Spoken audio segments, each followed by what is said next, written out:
It's the most exciting camp I've been to, and I've been to quite a few camps.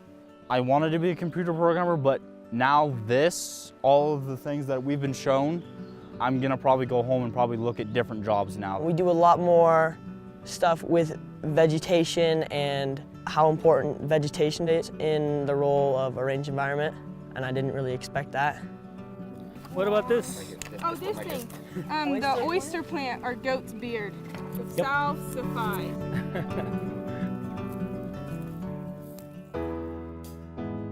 Our society is connected with information and communication technology that has created a world few could have ever imagined. But with that, there is a disconnection from the land we live on and the natural resources that sustain us. But once a year, a group of high school students from all over Nevada follow a tradition decades old and disconnect from the world they know to connect and learn about the world they don't know. This camp has been going on for, I believe, 57 years now. It started off as a boys-only camp that was really geared towards ranchers' sons, and it's evolved through the years as society has evolved and as the need has evolved, and so we gear it now towards any high school-aged kid in Nevada. We have kids that come here not caring anything about resource management or the country and the state they live in, and they go away knowing a basic of resource management. And that educated public, whether it's a high school kid or what, makes a lot of difference when you go and try and do management on public lands. They have a basis to understand what you might be trying to do, and it means a lot to me.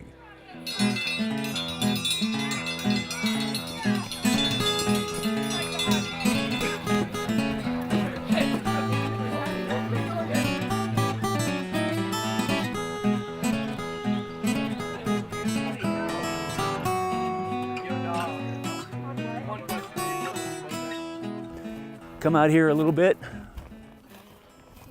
There's 12 different sagebrush that occur across Nevada. At most, you'll probably see about 6 this week, and probably less than that.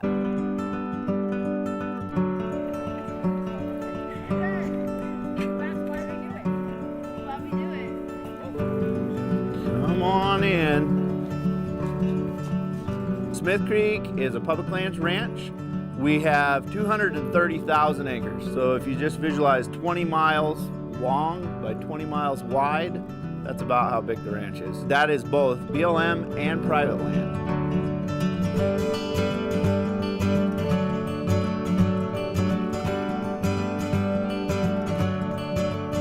So here we have single leaf pinyon and Utah juniper trees, and they are a native plant, but they were traditionally controlled by fire. One of the unintended consequences of putting out range fires is that the pinyon juniper trees have expanded or encroached into these areas where they wouldn't have naturally occurred. Most of the areas they've encroached into would have been sagebrush.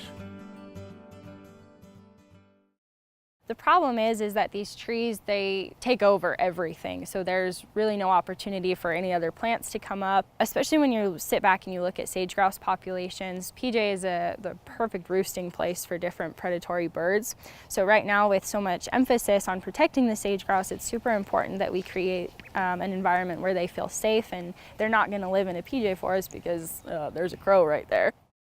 The trees have had an opportunity to encroach on sagebrush ecosystems. So when people say that cutting down pinyon juniper forests are bad, they have to remember that they're not supposed to be there, that they're an invasive species. They have their place, but they have taken over a lot of sagebrush ecosystems. One of the things that's really heavily focused on at Range Camp is just making sure you take a step back and look at, okay, how is this affecting everything else? How are we doing this right? How are we maybe doing this wrong? What can we change?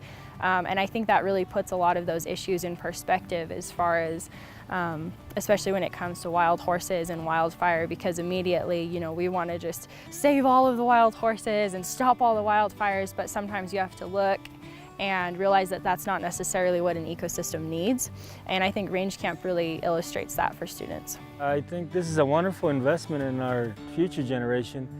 Even if a lot of these participants, these kids, don't go into a natural resource management profession, they'll be better informed citizens, you know. We get 50 of them out there in the community that can understand the issues more in depth.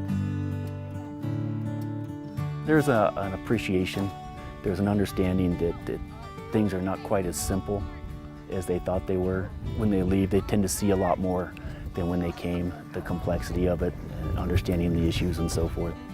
And that's good. You know, I consider that a major accomplishment if you've done that.